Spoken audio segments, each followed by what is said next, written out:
हमारी रानी हो।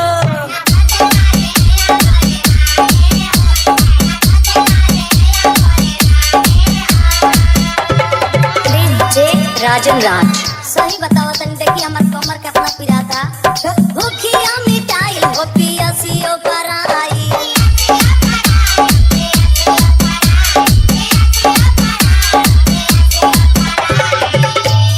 जाने कौन देहिया में रोगावा समाई।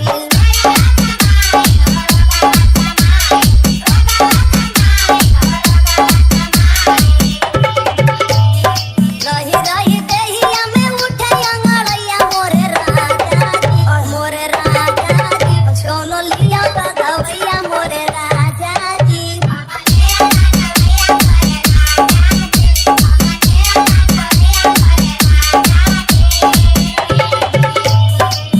अरे हम तोहर कुल बीमारी बुझत हई, हमके सिखावा भर। का बुझे तनी बताई। जब जब कर जाला भिरिया का कामवा। अच्छा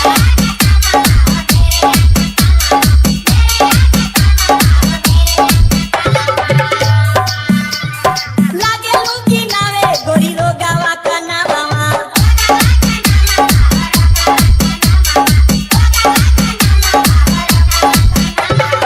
जब कोनो काम पड़ जाई तो तोके 75 के बीमारी पकड़ ले ले। तोहार आज का ना पुराना रखे हम जानत। हिले तू लागे लू जैसे हिले ले पतैया हमारी रानी हो, हमारी रानी हो।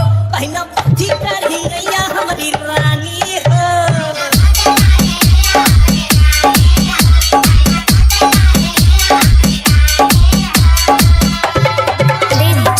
राजन राज देखी बढ़ बढ़ के मत बोली, अभी बहुत हम तोप के बतियावत। अच्छा का तो क्यों दिया हो?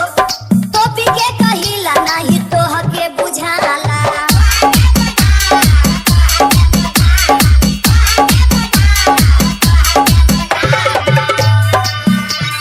दूसर वो कहिला तो के दूसर जनाला।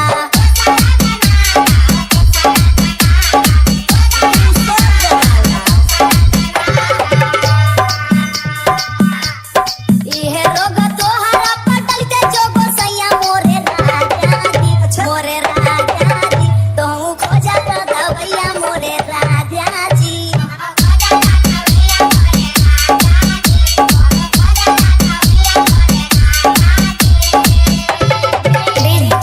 राजन राज अरे अरे अब समझ में आला तो पहले न बतावे के चाही। इहे रोग पड़ल रहल भौजी के हमरे।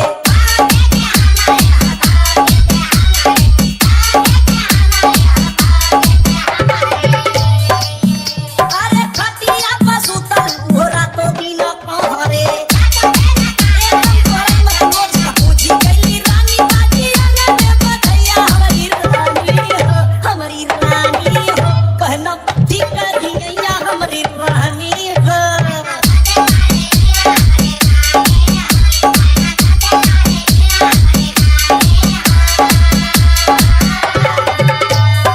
पथला का पार हमरी टीसे करी हैया मोरे राजा जी मोरे राजा जी। कौनो लिया त दवैया मोरे राजा जी। कहना ठीक कर ही गैया हमारी रानी हो। कौनो लिया त दवैया मोरे राजा जी। कहना ठीक कर ही गैया हमारी रानी हो। कौनो लिया त दवैया मोरे राजा जी। राजन राज